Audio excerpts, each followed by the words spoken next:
everything doesn't remain the same. Interest rates, property prices, rent prices, and inflation. Government has screwed tenants. Yes, that's exactly what they've done.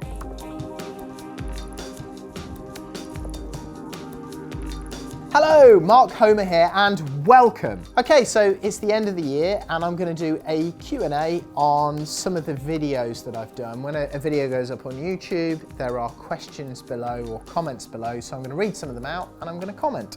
Before we get started, make sure you like, subscribe and hit the bell. Ellen has said, needs to be serious talk about the EPC rating effect on rents, etc. It's going to be a disastrous policy. Yes, I suspect over time, a little bit like all the other legislation that the government's brought in for landlords and extra taxation, it's going to reduce the supply of rental property, which is going to push rents further and further. The government don't seem to care. I know they say there are these schemes to get properties upgraded. I believe it when I see it. I watch Green Deal and the scheme before that. A lot of hot air about nothing. So yes, I suspect rents are going to go higher and higher as they become more stringent on these EPCs. Try and get ahead of the EPC curve. I know if you've got Victorian properties, it's going to cost you more, but there are exemptions. If it's going to cost you more than a certain amount, or it's going to take a certain number of years or more to get the money back in energy savings from the money that you spend on the improving the EPC, then you can sometimes get an exemption. So if you just type into Google EPC exemption, there'll be information on the gov.uk website on that. Andrew says, spot on, I'm getting £1,000 a month now for 3 beds in the South Wales Valleys. £500 10 years ago. This just sounds very similar to here, Andrew. Government has screwed tenants. Yes, that's exactly what they've done. Alistair says, hello, great channel and advice. I'm having trouble with a tenant not paying in a HMO. I know a song about that, Alistair. Am I able to issue a Section 8 without having a signed tenancy agreement from the tenant? Honestly, I don't know. I would get a specialist solicitor to deal with it. We usually use Buckles in Peterborough. Name is Julie.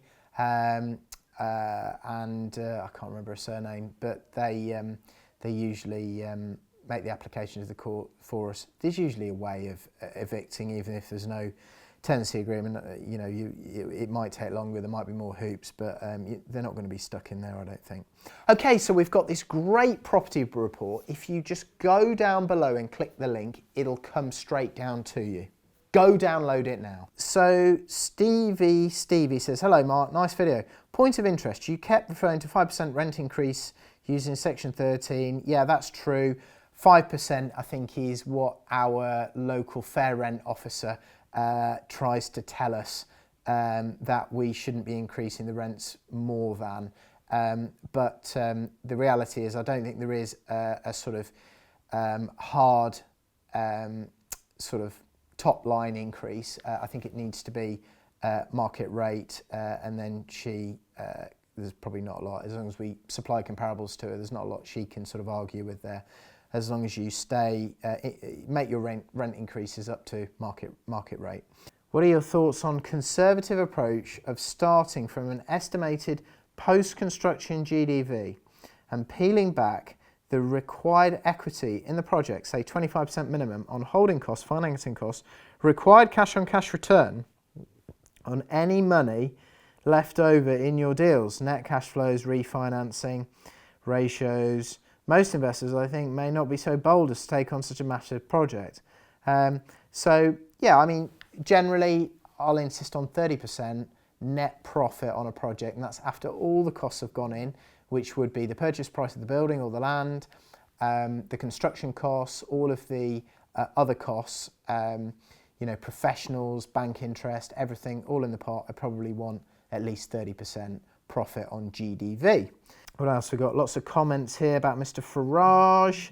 Well, Nigel Farage is very entertaining, very interesting, knows a hell of a lot of stuff, you know, about what's going on at the moment. I do think he sort of jumps onto an issue and then stirs the pot. Sometimes regardless of, what his sort of personal views are. I think he finds a nub of contention and then really sort of works it to gain traction and probably gain views on YouTube and gain relevance.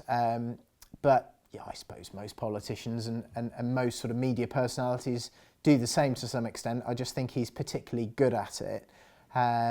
But yeah, my understanding is that the Reform Party has got 5% sort of backing in the polls. So if there's an election tomorrow, 5% of people say they would vote for them. I think the Conservatives are only on sort of low 20s. And I understand that Nigel is the honorary chairman with Richard Tice running the party. So he's obviously got significant support in this country. I didn't agree with Brexit. I thought it was the wrong thing. It's proven to be a disaster as far as I'm concerned. How can it be a good idea to shut down or to impede your trading relationship with your closest sort of trade partners, i.e. Europe? Most of the rest of it, all the immigration stuff, I always knew it was going to be nonsense. Boris has opened the doors anyway. He's done deals with India, and there's even more immigration now from non-EU countries than there was before.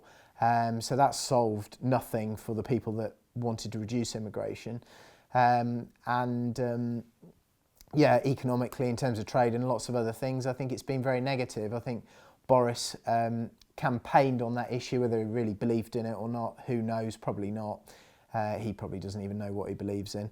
He used it. He knew lots of people were sort of pretty annoyed by what was going on with the EU. He campaigned on it, wound it up and gained prominence and ultimately probably became Prime Minister through it. Promised lots of things, told lots of lies, and now we're left picking up the pieces. And this Brexit dividend, is it here? No, it definitely isn't. So yeah, I think it was just absolute folly. And Farage jumped on that bandwagon as well, although I think he probably did believe in it and sort of says, the politicians haven't implemented it properly and they need to get on and sort it, which they do. But I suspect lots of it is insoluble because the EU is only going to let us into the single market if we have free movement of people. And lots of the population don't want that, even though immigration is now higher than it was when we were in the EU. So go figure.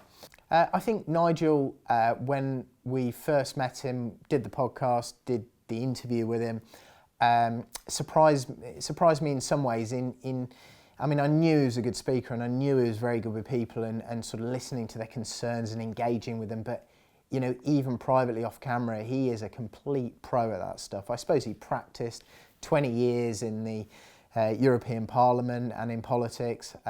But yeah, he's a complete pro at sort of dealing with people, getting them on board. And as a speaker, we've had him speak at a few events and he's very, very good. So my podcast with Nigel Farage was my most watched podcast. I think it was 180,000 views on, or almost 200,000 views on YouTube.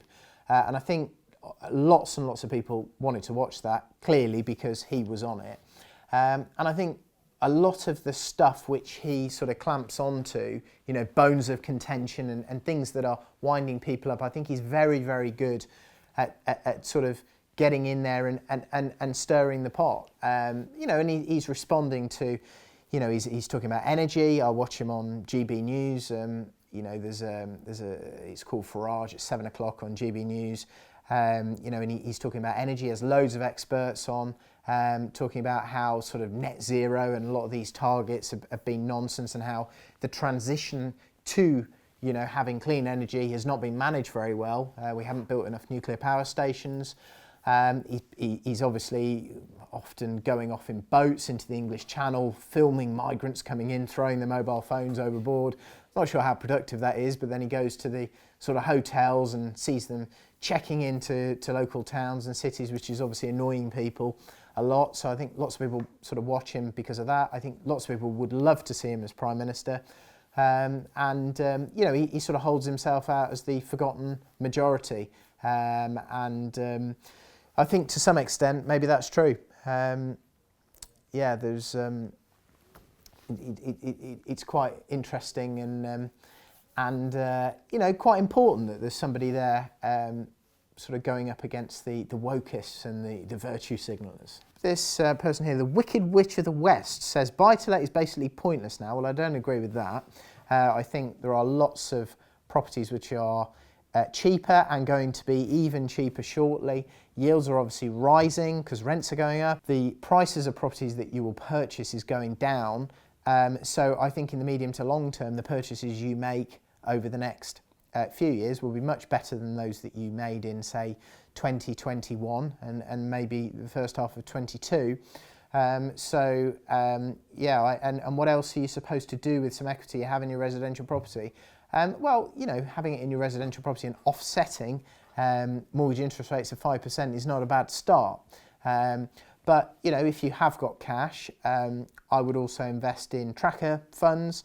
Vanguard is very good. You know, it'll go into equities and just be spread, not into active funds, but into sort of low-cost trackers. I think that is a very good home for your money. Hargreaves Lansdown sell trackers like that as well. Just sort of take them out within your ISA. Leslie says, if you're selling your home now or soon, good luck getting a mug to buy it, although plenty of them are out there. Okay, Leslie. Phil says, cheap money could never last. That is government, property or personal debt, massive changes coming. Property is now a dead asset class. Well, cheap money could never last. I think that's true. I think interest rates are going to be permanently higher. Property or personal debt, massive changes are coming. Yes, also true. Property is now a dead asset class. Completely disagree. I think it is rebalancing. I think you'll get properties cheaper, yields will be higher, and it will be, over the medium to long term, a great investment, as it always has been. Connor says, 20% plus drop, yippee! He's probably right. I think property prices probably are dropping by that sort of level. Jimmy Davis says 35% fall minimum in 2023. I think you're going to be disappointed, Jimmy. It's possible, but I think it's unlikely. But one thing to say about all of these predictions is that predictions, when it comes to economics, interest rates, property prices, rent prices, and inflation are usually wrong. And the reason they're usually wrong is that everything doesn't remain the same. So everything I've just said is predicated on things remaining as they are. But of course, shocks come along, like Brexit, like a pandemic, like a war in Ukraine, that you couldn't predict, that changes interest rates, that changes oil prices, that changes gas prices, that moves the demand for commodities in a certain direction, and then that twists and moves everything else. So, you know, barring other major changes, Boris spending 500 billion through a pandemic, my prediction should come true. But of course, I've no idea. I don't know the, there are the known knowns and the known unknowns. And I don't know what I don't know. So therefore, you have to take all predictions with a pinch of salt. So if you want to get started in property, want to get started in business and make that money you have always desired to give yourself financial freedom, go down, click the link and get the report. If you've enjoyed this video, make sure you like, subscribe and hit the bell. If you want to watch another video, you can watch it here. I've been Mark Homer, over and out.